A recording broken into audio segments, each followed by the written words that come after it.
It's Around the Horn, the show of competitive banter. Here's Tony Reale. 194 home runs, the all-time single-season record. Previous record was set in 2000, the height of the steroid era. We know how you felt about it then. You celebrated it. And we know how you feel about it now. You try to distance yourself from that, sports reporters that you are. Tim, you've seen every single one of these home runs this year. Is this something to celebrate? I have seen a lot of them because I've seen a lot of Rangers pitching. But no, I would say it is not something to celebrate. That's a good one. This is the era in which everybody hits 20 homers. And I don't mean to demean anybody. Elvis Andrus is having a nice year for Texas. But he had played 8 seasons. He'd never hit more than 8. He averaged 4.5. He's got 20. Everybody's got 20 home runs. Every player Oakland calls up named Matt, whether it's Olsen or Chapman, they're launching home runs. Okay. It's hard to keep up. Is Judge the hot rookie? Is Bellinger, who's going to break the National League record, the hot rookie? Is it Rhys Hoskins? Who is it this week? It's a new guy every week setting some home run mark. And I think the game it's all home runs. There's no hitting with men on scoring position. The game is just not entertaining. Pablo Torre, that how you see it? If you are Apple and your most popular product is the iPhone, you make more iPhones. I don't think this is particularly surprising or bad for baseball. Like we've been talking about, we've known about the fact that the home run is this intrinsically unique differentiator that no other sport can really claim. And Major League Baseball, through the doctoring of these baseballs, now a legal doctoring, mind you, but the fact is the seams seem to be lower. Ben Lindbergh at The Ringer did a great analysis of this, where they fly through the air with less resistance, meaning that, yes, Elvis Andrus is going to hit more home runs. In fact, 2014, we worried about there not being enough offense in baseball.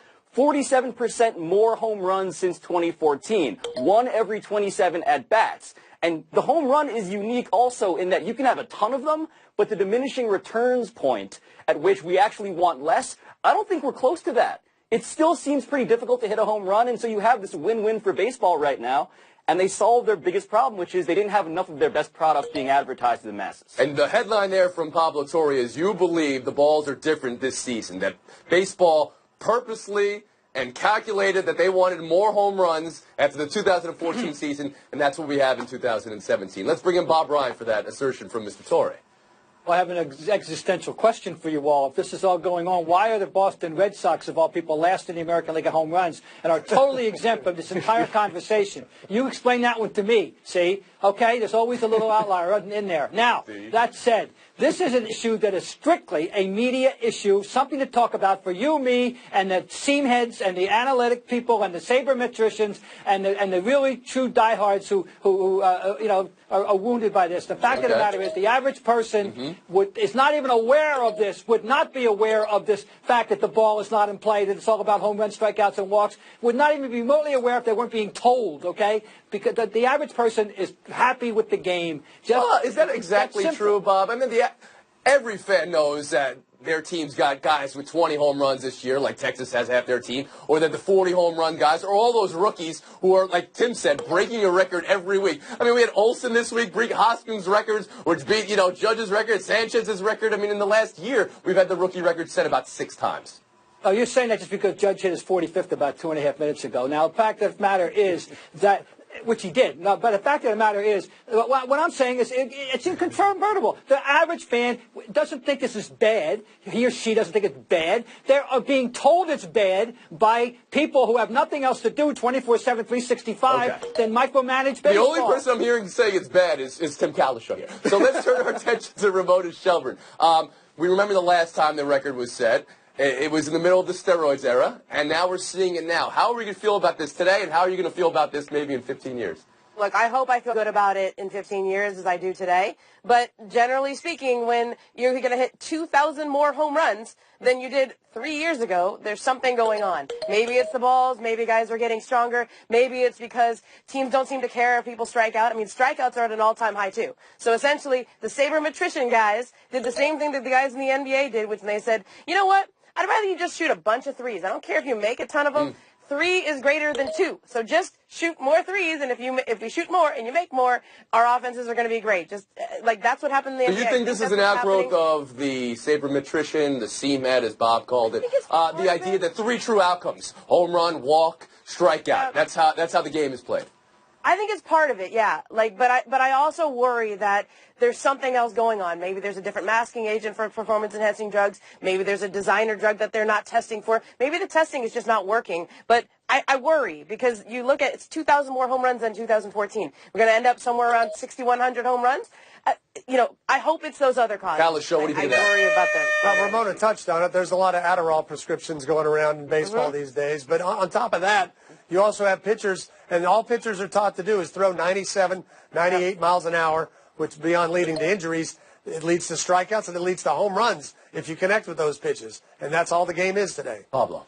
But let's keep in mind, Ramona mentioned the three-pointer and basketball sort of parallel revolution. But the thing about baseball, like, it's weird to have to defend the home run, but a home run is like a 3+ an uppercut from boxing, right? There are two parties involved. One is being shamed, one is succeeding, and you have the added benefit. Someone gets a souvenir. Like, why don't we want more souvenirs for our fans? There is all good, I think, in the home run. I want to move on, but Bob, I'd be remiss not to ask for that parallel with the three-pointer, because I know how you feel about that, but please give us a little bit on the parallel between the home run raise Jeff and the three-pointer. Passan's written an interesting premise. Jeff Passan has written about the connection between the three-point shot and its effect on basketball and the home run and its effect and the fan idea. As you know, I do not like the three-pointer. I wish it would go away. I wish it had never been invented. But I know I am in a distinct minority. I have to accept that. I do not think we have a parallel circumstance in baseball. There's no Bob Ryans out there in the fandom screaming about too many home runs. It's only there's none. these so-called Except experts. Tim Kalisha. We're moving on. Let's go. Big numbers going another way in the NFL. Ratings down 12% week 1, 15% week 2. This is down from last year when they were down 8%. A lot of stories written about this, but it drew the attention of the Hollywood Reporter. NFL TV ratings slide worries Wall Street. League could lose $200 million. There's the fact that they are down, and then there's the why. Some reasons you're hearing: court-cutting, protests, politics, weather, bad games, bad play, legal morass. I'll add red zone, because you don't hear that as much, and oversaturation. Pablo, how concerned should the league be about this, and why do you think it's happening? Well, it's not trending in the right direction. That is safe to assume and to say, but big picture, it always helps to look at the big picture when it comes to these complicated things with many suspects in this murder mystery, so to speak. But the fact is, 31 of the top 100 programs last year were still NFL games. So the NFL, in terms of dominance, is still the best thing we got going. But in terms of why it's eroding and why it's trending in the wrong direction, I think the only thing we can say with any conclusive evidence is that there are just that many more options for people's attention.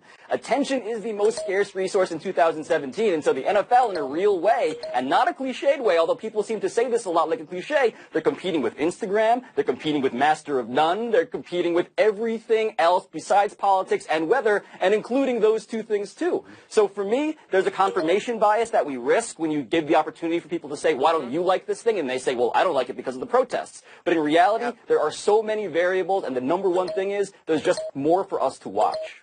Pablo Torre, master of one with all the points he racked up there. Allora, Kalisha, how about you?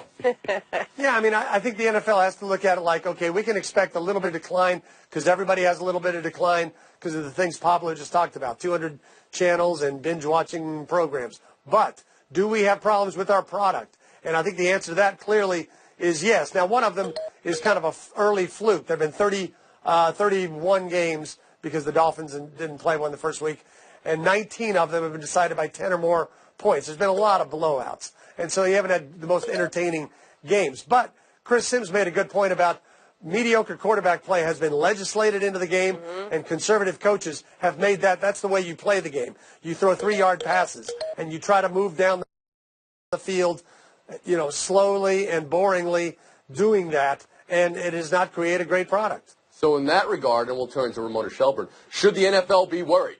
All right, if we're saying TV is TV and ratings are down all over the board, which they are, well, maybe that's out of their control. But if the play is poor, should the NFL be worried? Yes. Yeah, I mean, I've gone through newspapers, I've gone through different cycles in our media business, and there's one thing that always comes out is that people will just consume the best product. And right now, the best product is the Red Zone Network.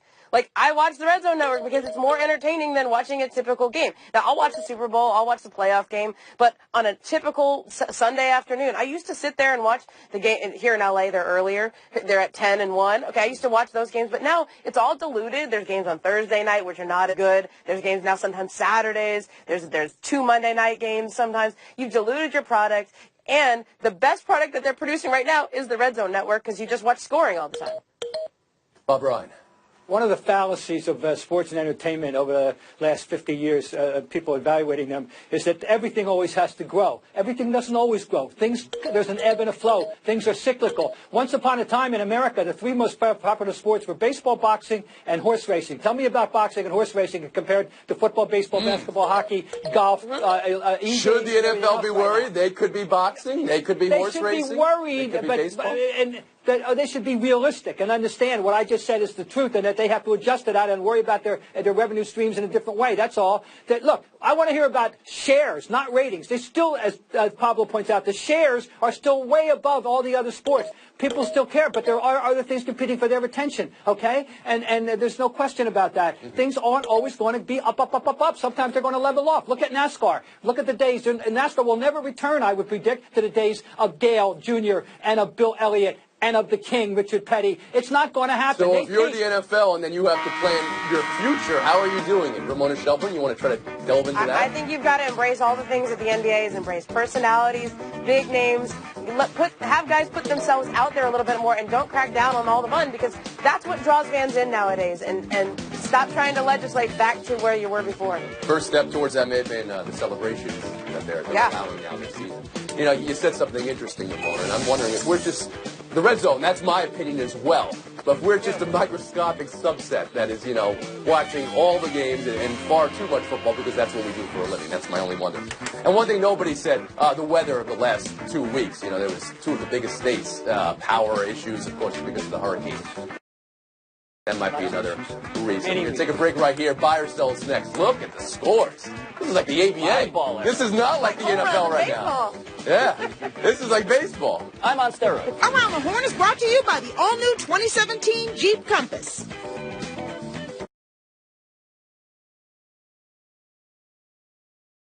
Says sell. New York Giants head coach Ben McAdoo was hired for his offensive mind. In 2 games this season, Giants have 13 points, 0 times.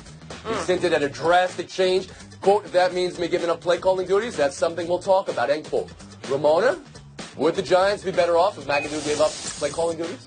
Yeah, it certainly couldn't hurt. I mean, even if it's just symbolic, you're letting your team know that you're willing to sacrifice and do something different if it's going to help. But when he was the offensive coordinator, they were scoring 25 points a game. When he's been calling both, they're scoring 17.7 points a game. Some people can do 2 things, but sometimes it also takes your focus away from something else. It couldn't hurt what they're doing here. I never understand this because offensive coordinators get hired as head coaches because they're good at calling plays. And then something goes wrong, they say, well, let's take that away from him and see if he's maybe good at, challenging replays. It's not going to help their problems. Pablo Torre? Yeah, why is he the head coach if he's not going to call the plays offensively? Like, what value does he bring? It's worth noting that they are 28th in total offense this year. We're 25th last year. We're way better when he was the coordinator. And even with Odell being hurt, it's still a mystery as to what Ben McAdoo does well. Bob Ryan. The 5-time world champion New England Patriots have had all of them won with an offensive coordinator calling the plays, I would like to point out. What do they have to lose? The numbers speak for themselves. The fact is that the placebo effect may sometimes work. They have nothing to lose. They must do this. Not going to give him a left tackle, that's for sure, which is probably what they need most. Also, you can't go to the Pat Riley hair if you have 13 points in the first 2 weeks of the season. We'll move on. Eddie Lacy, ESPN the magazine, talking about his weight. Talking about the pain people on social media and in the media have caused him. Jokes he's been the punchline for and the body shaming. On the football field, he had 5 carries, 3 yards week 1, was a healthy scratch week 2. While the Seahawks offense that he's now a part of has been as bad as the Giants you just talked about. 1 touchdown in 2 games. Tim, what's your takeaway from the Lacy piece?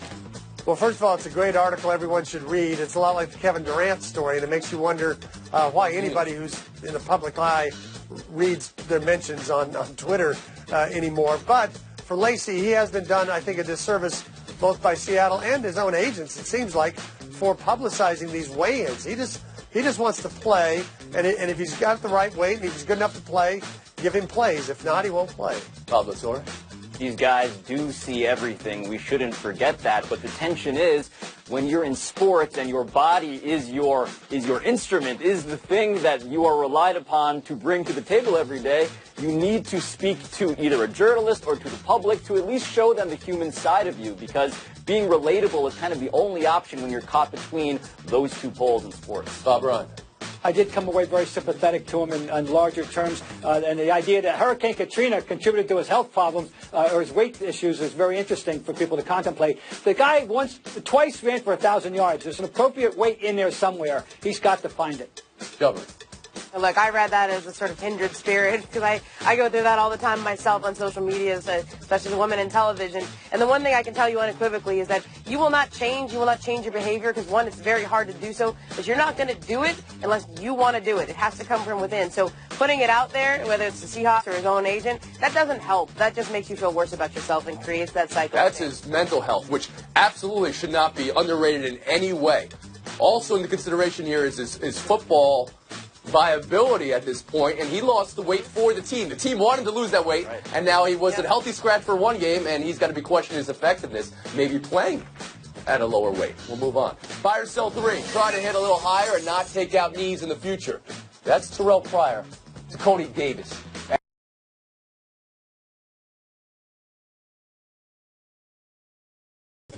This hit on Sunday on his lower body, which had him limping. We've heard this before from like Larry Fitzgerald, and we saw it with the Beckham in the preseason. Rob Gronkowski has talked about it as well. Hits going low, not preferable for them. They want the hits high, which is not preferable for anybody, as we know, with the concussion crisis the NFL has. Pablo, how should the league be hearing this? How should defenders be hearing this? Well, this is the trade-off between decency and violence. Obviously, a wide receiver wants his knees, but a DB would say, our strike zone is shrinking. What are we supposed to do? So we've realized that in the trade-off, offense gets favored. That's the story of the progression of the NFL. Are we okay with that is the secondary question, and I think we're going to have to be. Bob Ryan? What was the common denominator in the videos we just saw? Nobody was tackling. They were launching. Tackling is a lost art. If he had tackled Pryor, we would not be having this conversation. Go. Like, I think we just solved how to make football more watchable. You can't hit the quarterback, and now you can't hit the receivers. Like, I was surprised to hear this, to hear players complaining about this, because we're not used to football players putting it out there like that. But I think the net result will be it shines a light on this. I think either it will be legislated out or the referees will adjust to how they call this. And I think things will change because clearly these guys are worried about their safety. Bob's right about the tackling, but at the same time, DBs are taught to pretty much blow up those receivers because you're trying to separate him from the ball. If you just reach out with your arms, try to grab him around the waist and tackling, he's not going to drop the ball. It's become an almost impossible position to play, corners and safety. True. Shelburne, 19. Kalishaw, 16. Usually enough to get you into showdown. Not today. Pablo, Bob Ryan, showdown in 2 minutes. In the newly Pablo Torre, Bob Ryan in showdown. You are to evaluate the performance of the ball in San Francisco last night. That is, it's really going fast, too, by the way. Pablo, floor is yours. You may think that Bob Ryan would have the demographic bias in favor of this man, but no. He is a Filipino-American, Vince Gomez is. I did the research, and he's one of our finest men. No one should be besmirching him. He is excellent at his job, and how dare you take away a platform for one of our finest Filipino-Americans? When you hire the guy, you know what you're getting. You get him a little go-kart, a little scooter so we can go get the ball. And secondly, though, he's the most entertaining thing going on in San Francisco in his otherwise dismal season. So more power to Vince Gomez. Pablo, how do you know so much about Mr. Vince Gomez? Well, I had a seventh sense for this because I can always detect a Filipino even through a screen, and I looked up on the internet, and it's true. Okay. Vince Gomez, Filipino-American. We're going to split the point, Vince. Keep on walking at the pace you want to walk. We'll move on. $1 million for a ball in the can. This is a deal. Okay, I want to talk about this. The Justin Hutton home run bounced in. Per Darren Ravel this early afternoon, Sherman Williams not donating the $1 million because it didn't go in on a fly. Bob, how do you rule? Well, it's all about PR, right? So good PR or bad PR. Hey, Sherwin Williams, it's a go. You give him the money. It bounced in. Okay, it's as close as it's ever going to get. Bob is correct here. The PR is worth $1 million. But at the same time, I like the idea of an insurance company that's out there being like, hey, are we doing cornhole rules on this thing? Like, how is this going to work? Bob's right. Pablo, that's not how you argue. 30 seconds then to Bob Ryan. My best wishes to newly signed Devils player Brian Boyle. Brian Boyle's just been diagnosed with chronic myeloid leukemia, a form of bone cancer, treatable. And he's undergoing treatment, and he's aiming to be in the opening night lineup. Brian Boyle, by the way, I have a little proprietary interest in. He comes from my hometown, my town, and everybody in our town knows the Boyles, Boyle, because he's one of 13 of them. 13 Boyle offspring. Brian Boyle, That's the belt. we wish you the Brian best. Boyle, the Hingham Hammer. We'll see you tomorrow.